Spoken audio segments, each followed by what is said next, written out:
अस्सलाम वालेकुम। आज का लेक्चर है ट्रांजिस्टर्स। ट्रांजिस्टर में अगर हम देखें तो ट्रांस और जिस्टर्स दो वर्ड है।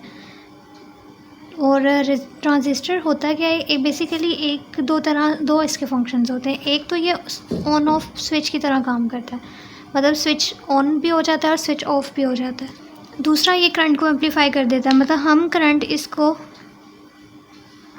इसको थोड़ी सी देते हैं और ये उसको ज़्यादा बना देता है। इसको बोलते हैं एम्पलीफाई करना, एम्पलीफिकेशन। तो ये ट्रांजिस्टर का फंक्शन है। तो बेसिकली ट्रांजिस्टर जो है वो करंट को कंट्रोल भी करता है और करंट को एम्पलीफाई भी करता है। इसको जब हम पढ़ते जाएंगे तो हमें समझ आता जाएगा। इसके तीन जो है पार्ट्स होते हैं, एमीटर, बेस और कलेक्टर। ट्रांजिस्टर जो होता है वो सिग्नल को ट्रांसफ़र करता है लो रेजिस्टेंस सर्किट से हाई रेजिस्टेंस सर्किट। इसका मतलब अभी समझते हैं। देखो, आपके पास ना ये एमीटर होता है, दरमियान में बेस होता है जो छोटा सा पार्ट होता है, और फिर कलेक्टर होता है।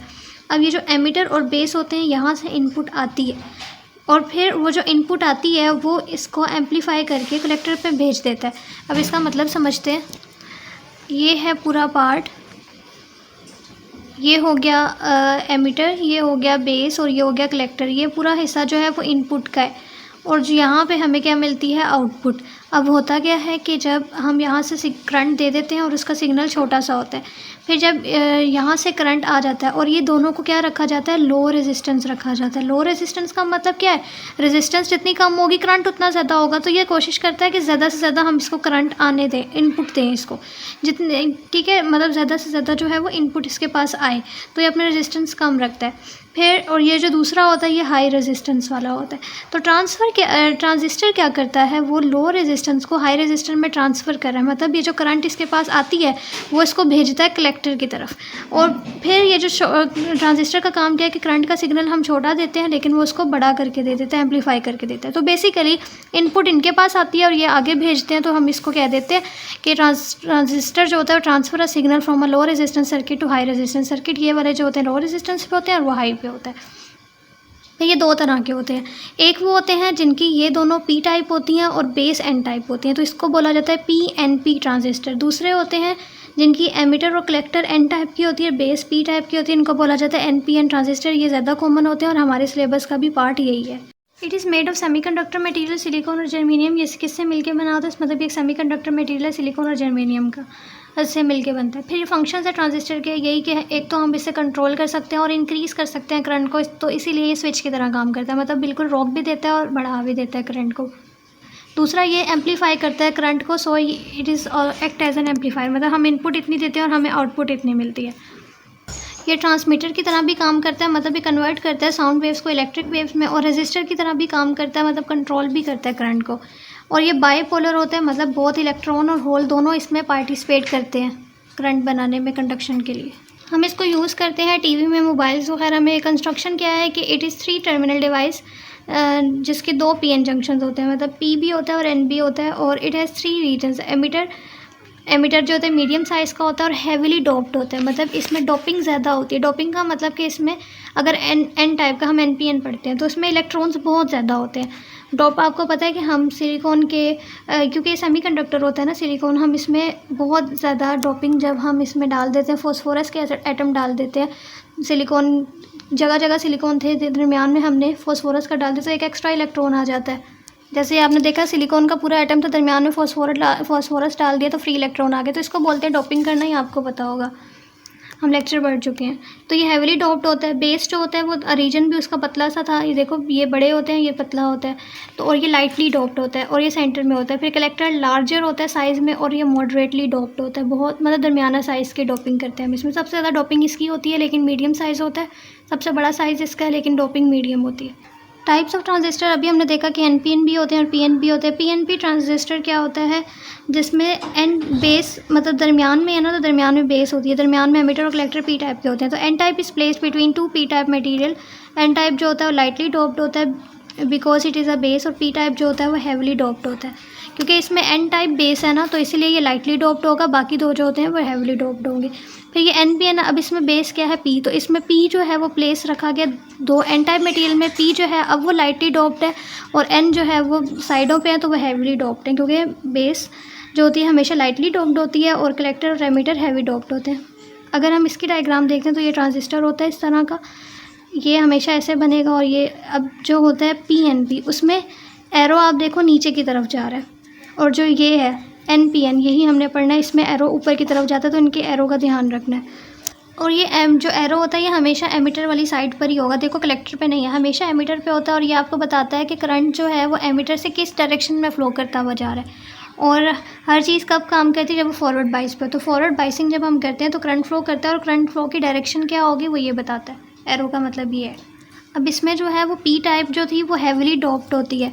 P टाइप क्या थी, हैवी डोप्ड होती है, और N टाइप लाइटली डोप्ड थी। तो इसमें होल्स क्या है, ज़्यादा। ऐसे वाले ट्रांजिस्टर में होल्स ज़्यादा होते हैं, इसीलिए करंट जो है वो बेस की तरफ मूव कर रहा है। और इसमें अगर हम देखें तो N जो है वो हैवीली डोप्ड है, तो इस वाले में N 2 दफ़ा, तो इलेक्ट्रॉन्स ज़्यादा होते हैं, इसीलिए वो करंट जो है वो बेस से एमिटर की तरफ फ्लो करता है। और ये कन्वेंशनल करंट की डायरेक्शन है। नेक्स्ट है वर्किंग। क्या है कि जब हमने वोल्टेज कोई भी अप्लाई नहीं किया तो इलेक्ट्रॉन्स जो होते हैं वो emitter do not move to the collector. तो वो बेसिकली करंट बनता कब है, इलेक्ट्रॉन से कलेक्टर की तरफ मूव करना है। हाई लो रेजिस्टेंस से किधर जाना होता है, हाई रेजिस्टेंस की तरफ। अब क्या होता है कि इलेक्ट्रॉन्स तो मूव करेंगे ही नहीं, वो एमिटर में ही रहेंगे और कलेक्टर वाले उधर ही रहेंगे। तो इलेक्ट्रॉन्स जो होंगे जब वो मूव नहीं करेंगे तो करंट नहीं बनेगा। लेकिन जैसे ही हम वोल्टेज अप्लाई करेंगे तो 2 बैटरीज हम बेसिकली यूज़ करते हैं। ये आप देख सकते हो, ये पूरा NPN हम ट्रांजिस्टर पढ़ते हैं। यहाँ पे हमने इस ये जो एमिटर था इसको भी बैटरी से कनेक्ट कर दिया, और इधर से बेस को कनेक्ट कर दिया बैटरी के साथ। और इधर से हमने इस बेस को, बेस बेसिकली कॉमन है इन दोनों के लिए, इधर से बेस को और इधर से इस कलेक्टर को कनेक्ट कर दिया बैटरी के साथ। अब अगर आप देखो तो इसका जो N टाइप है, N टाइप किसके साथ कनेक्ट है, नेगेटिव टर्मिनल के साथ, और P वाला किससे कनेक्ट है, पॉजिटिव टर्मिनल के साथ। तो ये क्या है, फॉरवर्ड बाइस पे है। जबकि हम इसको देखते हैं तो ये N टाइप है, N टाइप पॉजिटिव के साथ कनेक्ट है, और P टाइप नेगेटिव कनेक्ट के साथ कनेक्ट है। तो ये रिवर्स हो गया। तो रिवर्स वाले में करंट फ्लो नहीं करेगा और फॉरवर्ड वाले में करेगा। 2 बैटरीज हमने यूज़ की हैं, ये बेस और एमिटर की है इसलिए इसके साथ BE लिखती है, और ये कलेक्टर और बेस की है इसलिए इसके साथ CB लिखती है। VBE for emitter base junction और VCB for collector base junction. अब एमिटर बेस जंक्शन जो कि फॉरवर्ड बाइस पे उसको पढ़ते हैं। नेगेटिव टर्मिनल जो है VBE का, मतलब इस बैटरी का नेगेटिव टर्मिनल किसके साथ कनेक्ट है, N टाइप के साथ, और पॉजिटिव टर्मिनल जो है वो P टाइप के साथ कनेक्ट है। तो ये क्या है, फॉरवर्ड बाइस में। This reduces the potential barrier electron move. अब जब फॉरवर्ड बाइस पे होता है तो फॉरवर्ड बाइस में जब भी कोई चीज़ होगी, डायोड या ट्रांजिस्टर, तो उसमें वो करंट को अलाउ करेगी मूव करना। तो इसीलिए अब इलेक्ट्रॉन्स जो है वो मूव करना शुरू हो जाते हैं। इसके करंट को IE कहते हैं और इसके करंट को IC कहते हैं, क्योंकि कलेक्टर का करंट है, और इसका करंट जो होता है I बेस। अब जो इलेक्ट्रॉन्स हैं वो इधर से मूव करना शुरू हो जाएंगे, और जब वो मूवमेंट करते हैं तो फिर करंट बनता है। तो basically this reduces the potential barrier जिसकी वजह से करंट मूव नहीं कर रहा था वो कम हो जाएगा, और इलेक्ट्रॉन मूव करेंगे फ्रॉम एमिटर से कलेक्टर की तरफ, इधर से निकल के जाएंगे इधर। अब कलेक्टर बेस जंक्शन जो है, अब इसको देखते हैं कि पॉजिटिव टर्मिनल जो है इस VCB का वो कनेक्ट है N टाइप के साथ, और इसका जो नेगेटिव टर्मिनल है वो कनेक्ट है P टाइप के साथ। इसीलिए क्या है, रिवर्स बाइस है। रिवर्स बाइस जो होगी वो pulls electron from base to collector as base is thin, so most of electron. अब यहाँ पे क्वेश्चन ज़हन में ये आता है कि रिवर्स बाइस में तो करंट फ्लो नहीं करता, तो यहाँ पर क्यों कर रहा है। तो उसकी रीज़न ये है कि ये जो बेस है, इस बेस के अंदर क्या है, P टाइप है ना, तो होल्स ज़्यादा हैं, लेकिन थोड़े से, ये मैंने फर्स्ट लेक्चर में भी बताया था, थोड़े से 1-2 इलेक्ट्रॉन्स भी होते हैं। वो 1-2 इलेक्ट्रॉन्स जो हैं वो ये रिवर्स बाइस उनको खींचेगा कलेक्टर की तरफ, क्योंकि कलेक्टर में क्या है, नेगेटिव चार्जेस है ना, N टाइप है, लेकिन थोड़े से होल्स भी होंगे। तो जो थोड़े से होल्स हैं इन थोड़े से इलेक्ट्रॉन्स को खींचते हैं, तो थोड़ा सा माइनर सा करंट जो होता है वो बनता है रिवर्स बाइस में। Reverse bias pulls electron from base to collector. जो थोड़े रिवर्स बाइस जो खींच लेता है इलेक्ट्रॉन्स को जो बेस में है वो कलेक्टर की तरफ। एज बेस जो होती है वो थिन है, मतलब आप देखो कि थोड़ा सा इसमें डिस्टेंस है, सो ज़्यादातर जो इलेक्ट्रॉन है वो कलेक्टर तक पहुंच जाएंगे। करंट फ्लो ट्रांजिस्टर बेसिकली जो है वो 2 की वजह से होती है। पूरा फॉर्मूला भी आपने याद करना है। I = IB + IC। ये एमिटर करंट है, बेस करंट है, कलेक्टर करंट है। 95 से 98% जो है करंट है वो गोस फ्रॉम कलेक्टर से एमिटर तक जाता है। अभी हमने कहा ना कि फॉरवर्ड बाइस कलेक्टर से एमिटर तक जा रहा था, लेकिन थोड़ा बहुत करंट ऐसा भी है जो बेस एमिटर से बेस की तरफ जा रहा हो, क्योंकि जब ये हम पढ़े ना NPN, ऐसा होता है कि सारा का सारा करंट तो इधर से गुजर के इधर चला जाता है, लेकिन रास्ते में ये भी पड़ता है, तो कुछ ऐसा होता है जो करंट यहाँ पर भी थोड़ा बहुत चला जाता है, लेकिन ऐसा बहुत कम जो है वो 2 to 5% है सिर्फ।